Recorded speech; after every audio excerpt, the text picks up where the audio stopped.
여름에도 가을에도 모종을 내는 작물도 있지만 봄에 내는 작물에 비할 바가 아니죠. 박, 호박, 참외, 수박, 오이 같은 박과 작물부터 고추가지, 토마토, 감자 등 가지과 작물, 양배추, 브로콜리 같은 배추과 작물, 거기에다 옥수수, 토란 등의 작물까지 모두 손가락으로 다 셀 수는 없습니다. 이왕이면 일찍 심을수록 재배 기간이 늘어나니 일단 다수하게 됩니다만 텃밭 농에서는 그보다 더 한 이유가 있죠. 바로 일찍부터 농사일을 시작하여 어린 친구들을 먼저 만나고 싶은 마음 때문입니다. 문제는 심어놓고 이상 한파로 애써 심은 친구가 고사하거나 아님 데미지를 입기 때문입니다. 어떤 작물을 심더라도 일기예보, 주간예보를 듣고 심어야 하지만 그래도 한두 작물은 냉해 피해를 입습니다. 50가지 봄에 심는 작물 중에 뭘 일찍 내고 어떤 것은 기다렸다가 내는 것을 알면 냉해 피해를 다소 줄이고 작물을 잘 키우는 열쇠라고 할 수 있습니다. 한두 가지만 심는 텃밭이야 남들 심을 때 심으면 되지만 우리처럼 다 셀 수 없을 만치 여러 작물을 심을 때는 작물을 심는 시기, 순서를 알아놓으면 그만큼 내가 심은 작물 안전하게 자랄 수 있습니다.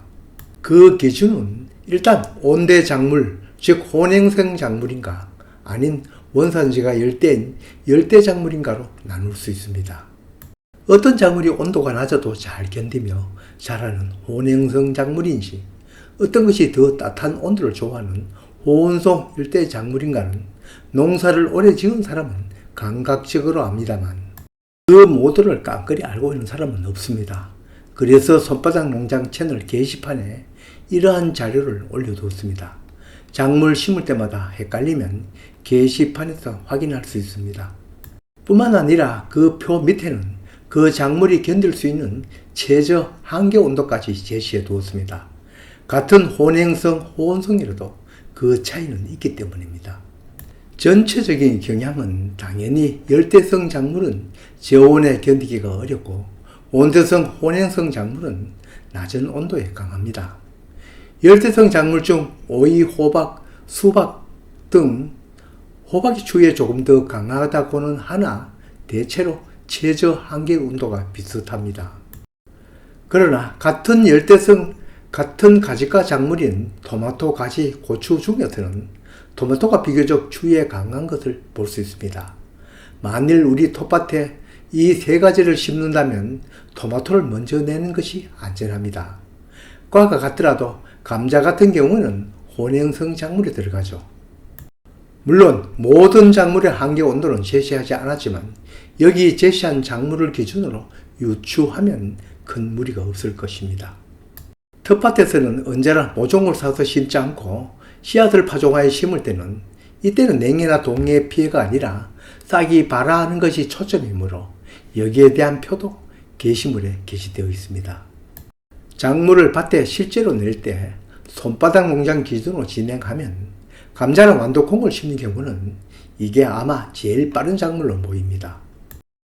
우린 완두콩은 3월 20일, 감자를 심는 경우는 3월 말, 싹을 내어 모종을 심는 경우는 4월 초.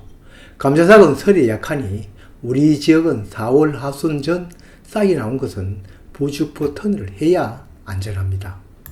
텃밭에 심는 작물 중에 상추류를 심는 경우가 많습니다. 치마상추, 충면상추를 비롯하여 서양상추엔 로메인, 치커리, 거기에다 쑥갓은 혼행성 작물 중에서도 일찍 낼 수 있습니다. 따뜻한 남쪽 지역에는 겨울에도 자라니 중부 지역에서도 3월 말이면 밭에 정식할 수 있습니다. 우리는 3월 말에 1차 모종을 정식하였습니다. 브로콜리나 양배추, 이것도 건강에 아주 좋은 식품이죠. 이건 상추보다 뒤인 우리 같으면 올 4월 중순에 심었습니다. 참, 브로콜리나 양배추 모종 섞여도 구별할 줄 아시죠? 브로콜리는 무처럼 잎자루가 길고 잎이 깁니다.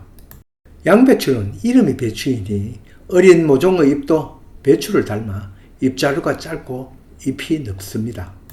그 밖의 혼행성 작물은 이들에 준해서 심으면 되고 가장 신경 써야 하는 것이 남아있는 열대성 작물이죠. 옥수수도 원산지가 중앙 및 남아메리카, 열대성 작물이지만 그래도 고온 지역에서 자라던 것이어서 한계 온도는 다른 열대성 작물보다는 낮습니다. 10도 아래로 내려가면 생육원 지장이 있어도 얼어 죽진 않습니다. 영하로만 내려가지 않으면 그래도 견딥니다. 아마 이게 열대성 작물 중에서는 일찍 봄밭에 내는 것이라 생각됩니다. 앞에서도 잠깐 언급하였던 것과 같이 가지과 작물 중에서는 토마토가 보기보다 추위에 강합니다. 옥수수 심었다면 이 토마토를 심는 것이 순서일 것입니다. 그 다음 가지, 다음은 고추를 심는 것이 순서상 안전합니다. 고추는 한계표에서는 오이, 수박 같은 박가작물보다 최저 한계 온도가 더 높지만 그래도 견디는 힘은 박가작물보다 더 강하더군요.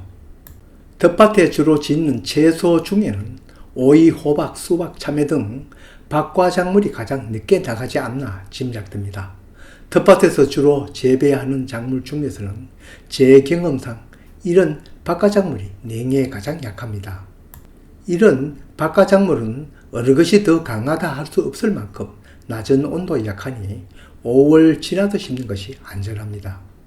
땅콩도 있습니다. 땅콩의 한계 온도는 다른 작물보다 더 높아 그 표상으로는 가지과나 박과작물보다 늦게 심어야 하나 제 경험상 냉해에 견디는 힘은 더 강하더군요.